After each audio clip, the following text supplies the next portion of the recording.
Hey, this is Greg. It's Thursday, and this week, the Pride Myths episode.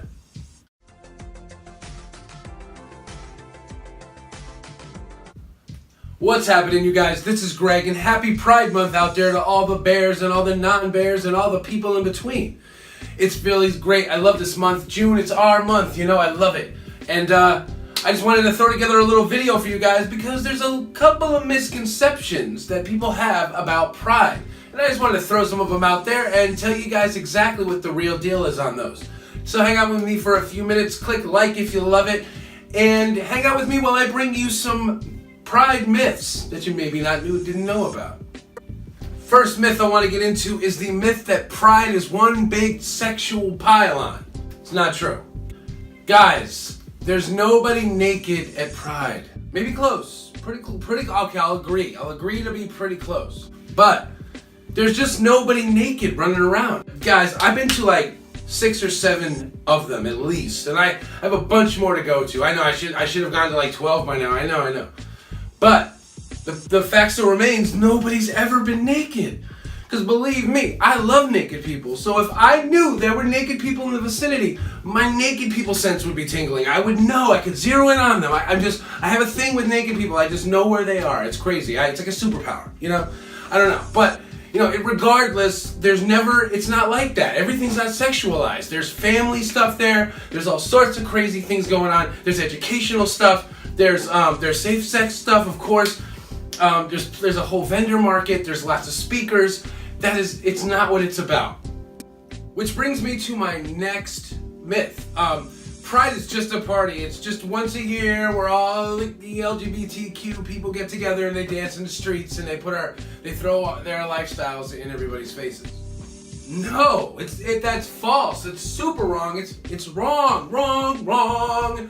It's just wrong. It's not true at all. Any search on a Wikipedia page will show you that Pride started out as a protest, as a rebellion, as a thrown brick. Because a long time ago, you couldn't even go to a bar without having the bar raided simply because you were a member of the LGBTQ and you were just being yourself. Cops would come in, bust them. There was a lot of violence, and one time we just stopped.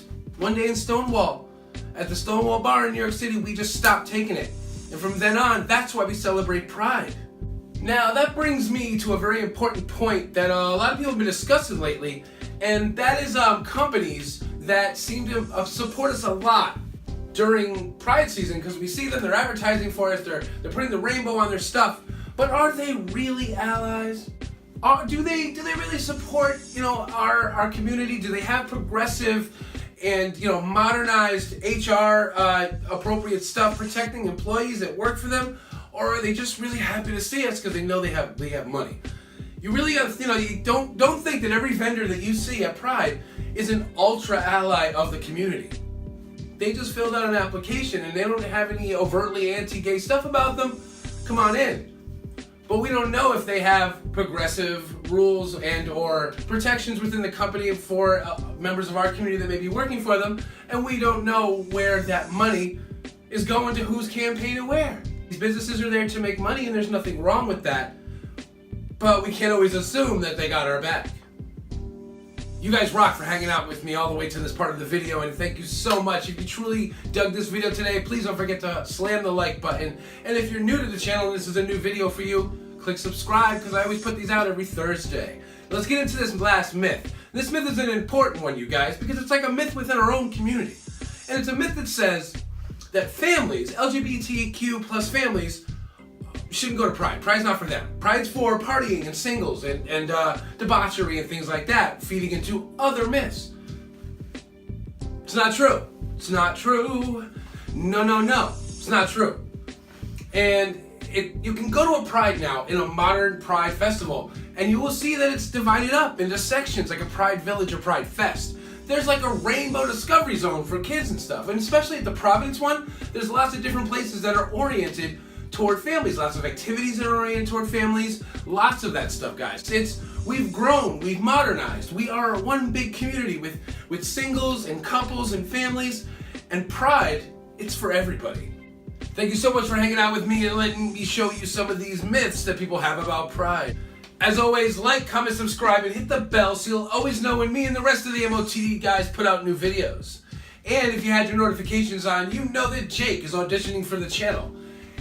Check him out, you guys. I think he's pretty funny, he's got some editing skills, and I think he's got a real good chance to get on the channel. But I don't think it's just up to me. I want you guys to help to decide. Go on over to Jake's video and check him out. If you like it, slam that like button and throw on those comments. It's up to you guys because this channel is for you. Once again, thanks for watching, and I'll see you next week.